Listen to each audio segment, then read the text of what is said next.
Hi everyone, I am Geetna Benedict and we are going to conduct an experiment based on the topic the effect of climate change on paddy cultivation under organic and inorganic farming in Sri Lanka. Let's see the importance of paddy.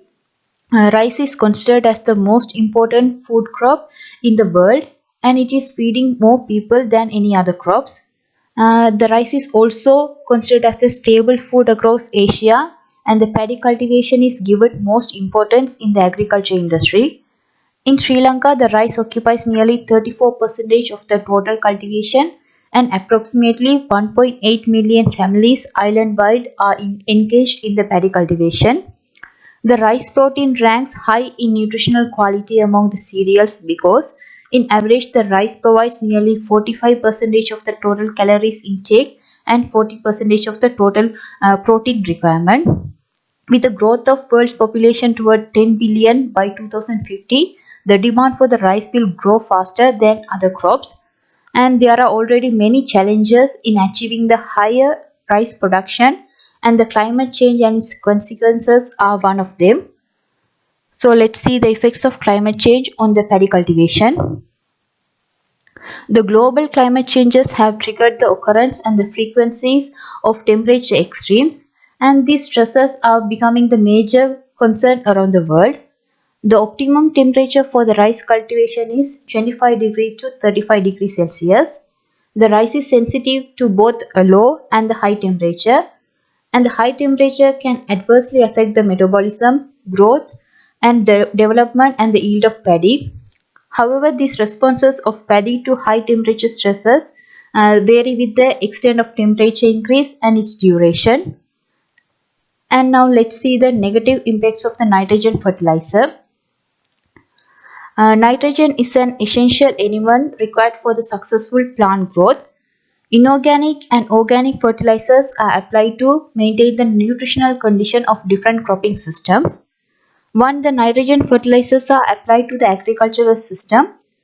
The fertilizers are directly absorbed by the plant, and if the nitrates are not absorbed by the plant roots, the nitrogen is lost through leaching, volatilization, and denitrification.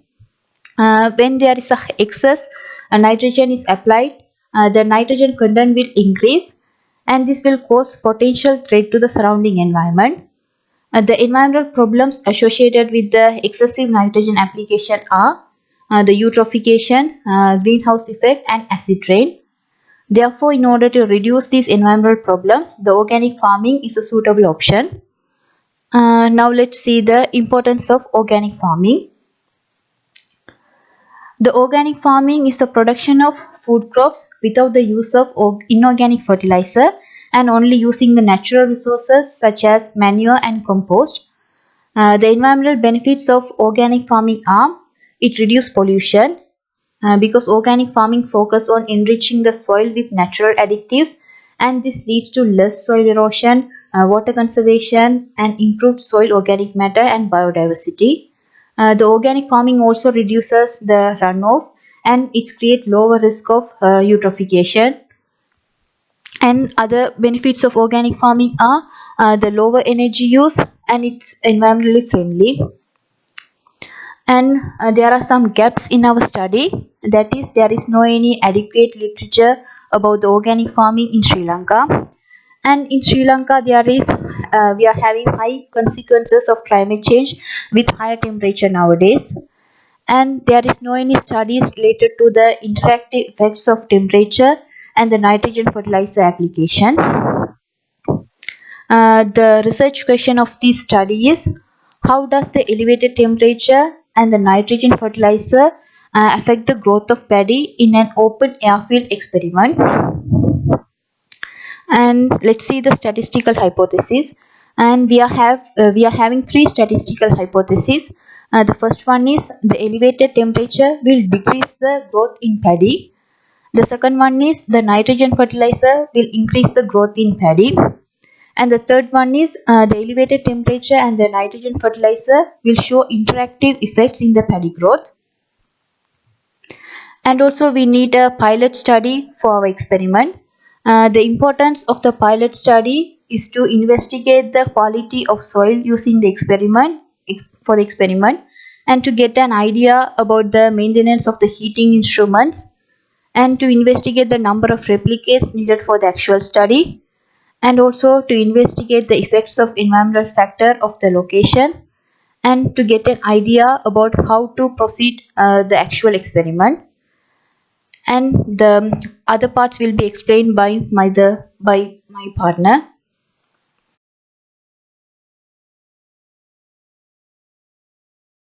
Everyone, I'm Malaka Fernando. I'm continuing this presentation in methodology part. When we move to the selection of study location, we select we are going to select a place in Kalathara district of Sri Lanka. It is a regional rice research and development center in Bombuala. So in this field we are having 2 by 1 plots. We are totally having 16 plots. Half of our plots are under normal nitrogen fertilization treatment. Uh, there will be 2 fertilization episodes, and the other half we are not adding any additional nitrogen fertilizers. So in each plot we are having 2 different subplots. Uh, in parameters they are 1 by 1. So we are having 2 treatment for each uh, a plot. That means in one subplot we are having one treatment for the temperature. The treatment we are going to use is ambient temperature and elevated temperature. So this is the 4 treatment we are going to use. The first treatment we are not adding any fertilizer, and we are going to use ambient air temperature. This is our control treatment. The second treatment is we are uh, not adding any additional fertilizers, and we are going to increase the air temperature. And in third treatment we are adding additional nitrogen fertilizers, and that treatment is under ambient temperature. The final one is we are adding nitrogen fertilizers, and we also increase the uh, temperature in the air. When we move to the seedlings, we are going to have seedlings from nursery fields of Regional Rice Research and Development Center. They are only 1 month old. We selected a certain paddy variety, and before we are going to start this experiment, we have to prepare the field by plowing, and then we are going to randomly distribute these seedlings. We are having totally 2,704 seedlings. In each subplot we are going to have 169 seedlings. They are in 13 by 13 configuration. So there are 48 seedling in the outermost line. We are use those seedlings as side seedlings. The remaining 121 seedlings will be our experimental seedlings. So for the maintenance of this experiment, in fertilizer treatment, we are maintaining 4-meter distance with the fertilization treatment.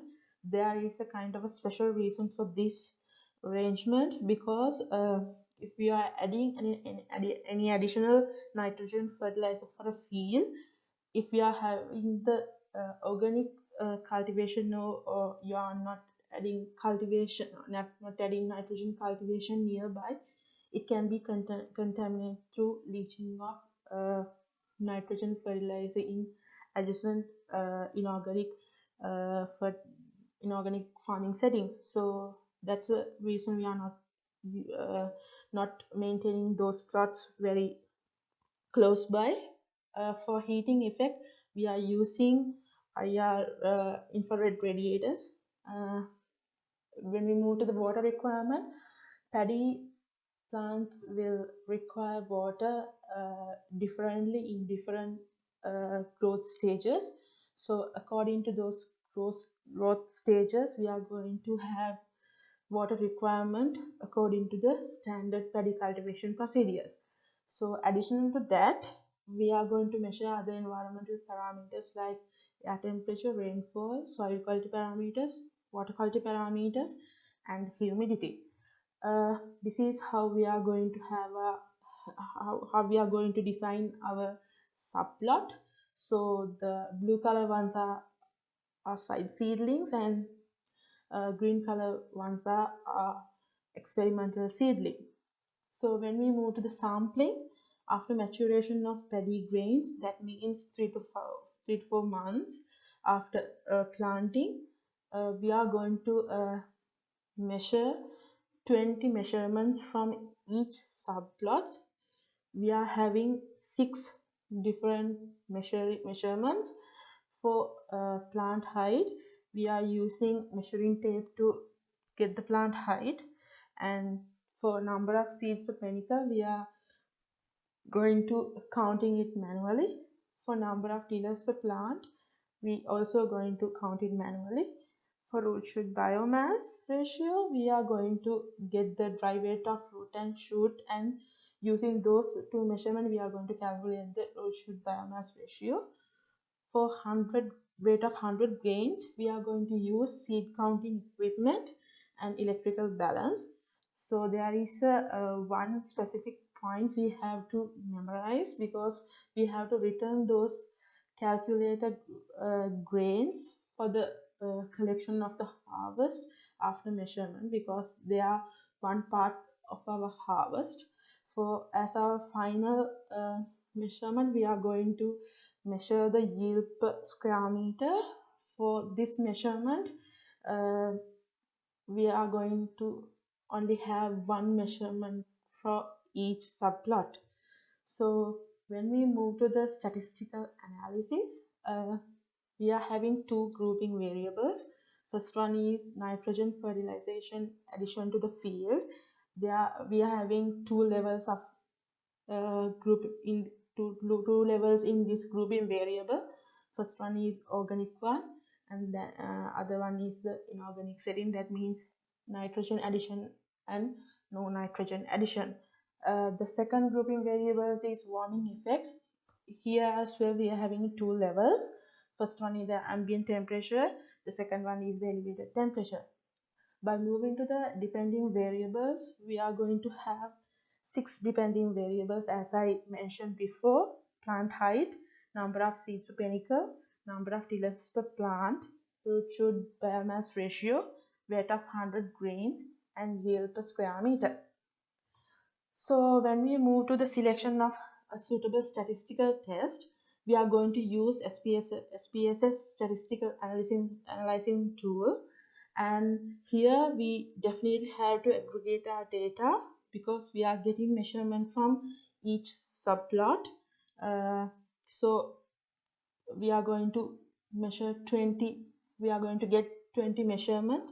So to avoid the pseudo replication, we have to aggregate data over subplots, and here then the true count of true replicates is 8 replicates for each treatment.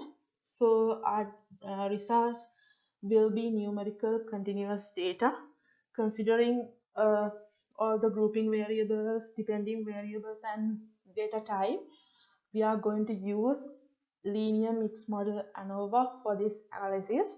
And before analyzing with ANOVA, we have to check the normality of residual. For that, we are going to use Shapiro-Wilk test. So if our residuals are normally distributed, we can use the ANOVA. Otherwise, we have to transform our data.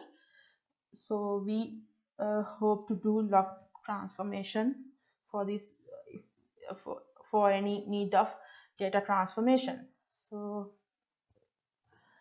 these are the references we use to prepare this experimental plan, and thank you so much.